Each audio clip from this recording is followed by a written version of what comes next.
And welcome to Houston Live and Local on this Friday night. I'm Tom Zizka, glad to be with you. Tonight we have a variety of things. A tattoo arts festival underway at NRG. Coco Dominguez will take us there. She gets ink, who knows? We'll ask, we'll find out. A woman who says her dreams came true under the DREAM Act is now sharing her reaction to a legal challenge here in Texas. Plus, on this 81st anniversary of D-Day, we will take you to today's remembrance ceremony in the nation's capital. But first tonight, a man has been hurt after a shooting at a Metro bus shelter near South Gessner and Richmond. Metro police say it happened just after 4 o'clock this afternoon, rather. Two men were arguing, apparently. One of them was shot in the hand. The victim was taken to a hospital with non-life-threatening injuries. Thankfully, police do not say if the shooter has been detained. This week, the Department of Justice is suing Texas over a decades-old law that allows in-state tuition for undocumented immigrants at state universities. A Texas court has ruled the DOJ's claims are valid, so that has prohibited the state from giving undocumented immigrants the reduced tuition. Fox 26's Sherman DeSalle spoke with an educator and a daycare owner who benefited from the DREAM Act. Here's part of that interview. What were you thinking about at that moment, to know that there's so many kids that won't get the same opportunity that you get? It just takes me back to the year I was going to graduate. And I was wondering, what am I going to do? I know I want to go to college. I was knocking doors. I was trying to see if I could go to the Air Force, if I could, if I had to move out of state, because there were some schools in California that would be able to help me. So going through all those options in my mind and now this happening, it just basically takes me back to that moment. And now I can see, and I'm putting myself in the shoes of those students and families and parents who I know they have a dream. The U.S. Attorney General Pam Bondi spoke on behalf of the DOJ. She believes that the Texas DREAM Act treats some U.S. residents like second-class citizens. Did you feel as if you were put on a pedestal when you went through college and given this opportunity, or did you feel like you still had to prove yourself, you still had to work? We came here when we were little. This is, again, it's not, of course, you can blame parents, right, for doing this, for looking for a better life for their children. But at the same time, we had to work for this. As I mentioned, when I was going to college, nothing was given to me. I had to work. I worked 2 jobs. I received probably 1 state grant, but I couldn't apply for federal grants. And we will have more of Sherman's conversation tonight on Fox 26 News at 9. All right, let's get you outside, proverbially. Right. Maybe literally for some people. I would like to be myself here in the air conditioning. You know if what? We have those There's choices. a good reason for having air conditioning in Houston. Yeah, we are going to need it this weekend. We've needed it today for sure. Let's look at those high temperatures that we've seen across our area today. We're going to be even warmer than these temperatures into the weekend. 95 at Intercontinental Airport was the high recorded today. 90, that is a very, very warm 90 degrees down in the Galveston area. Still watching for that haze. I've seen it on some of our cameras that are a little bit closer to the coast, as we're going to watch that Saharan dust move in the overnight hours and really peak tomorrow morning for us here in Southeast Texas. You can see that camera shaking a little in the wind. That's that south wind at around 15 miles an hour, and that feels like temperature 10 degrees higher than what the thermometers are reading. And yes, let's make sure you're protecting yourself from the heat and the sun. You're going to need that hat and sunglasses and sunscreen, because that UV index is up to the extreme levels there. You would have some trouble in just 5 or 10 minutes if you're not taking some precautions to protect yourself. In the last 6 hours or so, just a few isolated little downpours here or there. Nothing that we're going to be focused on too much or worried about too much. We could see that dust moving in the overnight, and then by the end of the day on Saturday, we begin to sort of see it thinning a little bit. So that's going to be, again, focused mostly on the beginning of the weekend. High pressure has been dominating our weather and keeping all the severe storms away from us here in Southeast Texas. That pattern shifts when we get into next week. Here is where we're looking for severe storms today, and it's right back with Lubbock in the bullseye. Once again, there was tornadoes near Lubbock yesterday. They're having some hail and other severe storms beginning to pop up across the area now. So definitely hot for the remains into the forecast. Muggy for sure tonight, and we'll see some of those overnight lows just barely dipping down into the 70s, and we'll be perhaps breaking some records. The record high temperatures for Saturday and Sunday in the afternoon are 99. So anytime you're forecasting within 1 or 2 degrees, here in Houston at least, you know that's a possibility of getting close to some of those records. But it's the rain that I want to make sure you're ready for. If you've got big plans Tuesday, Wednesday, Thursday, and even into Friday, just take into account that we could have a much rainier pattern than what we've had. But if you're in the sun, sunscreen. You need that for sure. Protect yourself. You know what I'm saying? Yeah. Forgive me if this is a personal question. You can tell me to. Bring it. Do you have a tattoo? I do not. I know where you can get one this weekend. Okay, this is the time, right? Yes, I have 2 myself. Well, maybe another. I would do another as well. Coco Dominguez, we don't know if she is getting any ink done though, but there is a Tattoo Arts Festival. It is an annual thing here in Houston, and it is back in town. She takes a look. If you're thinking about getting your first tattoo or getting another tattoo, this is the weekend. There are hundreds of tattoo artists here at the Houston Tattoo Arts Festival, here with Dr. Carl Blasphemy, who is bringing all the action. Tell me a little bit about what they can expect all weekend long. You can expect a lot of smiles, as you've seen, a lot of fun, some of the best artwork in the world. Local, national, international TV. Right behind us, Black Ink Crew is here. So you see they're cool. tattooing up. It's an excitement in art, and it's a great show on the stage at all times. It's just a lot of fun in one room. And what is the best way to plan your tattoo if you're planning on coming out here? If you're planning on coming out, you can look online, go to villanarts.com, link to our social media, find some of these artists, or you can just come in and look at their tables or go through their portfolios. Okay. You know, do your homework. Right, and so I've been watching people look at different tattoos, and they can pick one, and if the artist has time and availability over the weekend, they schedule. Yeah, they get right into the chair almost immediately, or maybe later in the day. But all the artists are here. It's just a tattoo to the local community.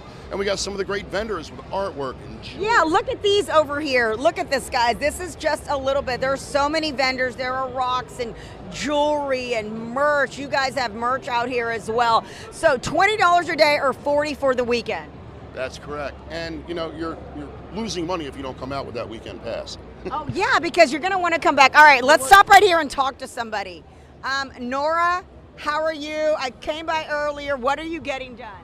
I'm getting done a cat and myself as a memorial for my cat passing away. Oh, I'm sorry about your cat, but I'm loving the memorial. Tell me the name of your company. Hi, I'm Jasmine Rain with Serendipity Tattoos. How great is this festival, this art festival? It's so wonderful. We follow the tour, and it's always a great time. Every single show, there's always so much going on, and it's a wonderful time. All right, Petey, your cat. Nora, you're a brave woman. I've done it twice. All right, we'll go a little bit further down here and check out some stuff, but you also have shows. I remember last year, what is this kind of circus style, people being pulled from their backs and... Oh, man, it's a festival. So we've got, we're on stage right now. Coco Dominguez at the Tattoo Arts Festival at NRG Park this weekend. Today, June 6th, is the 81st anniversary of the D-Day invasion in Normandy. It's a remembrance celebration held at the nation's capital at the World War II Memorial to honor the fallen victims. In Eisenhower's Great Crusade was Sergeant John Ellery, 16th Infantry Regiment, U.S. Infantry Division, also known as the Big Red One. His words are worth remembering today. We sometimes forget that you can manufacture weapons and purchase ammunition, but you can't buy valor. And you can't pull heroes off an assembly line. As President Franklin D. Roosevelt, who addressed this nation 81 years ago, put it, the heroes of D-Day, these heroes, fought not for the lust of conquest, but to end conquest.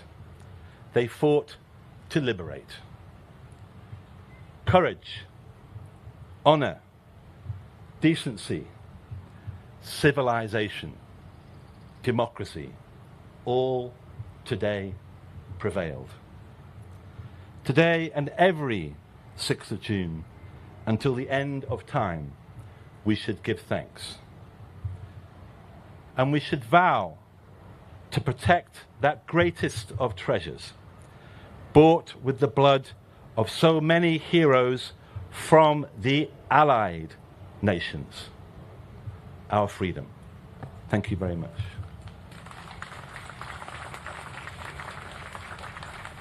The 81st anniversary of D-Day, the invasion of Normandy, today. We'll be right back.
A new live and local segment is putting a spotlight on issues in the special needs community. To begin, here's Fox 26 producer Faith Braverman with the Spectrum of Parenting.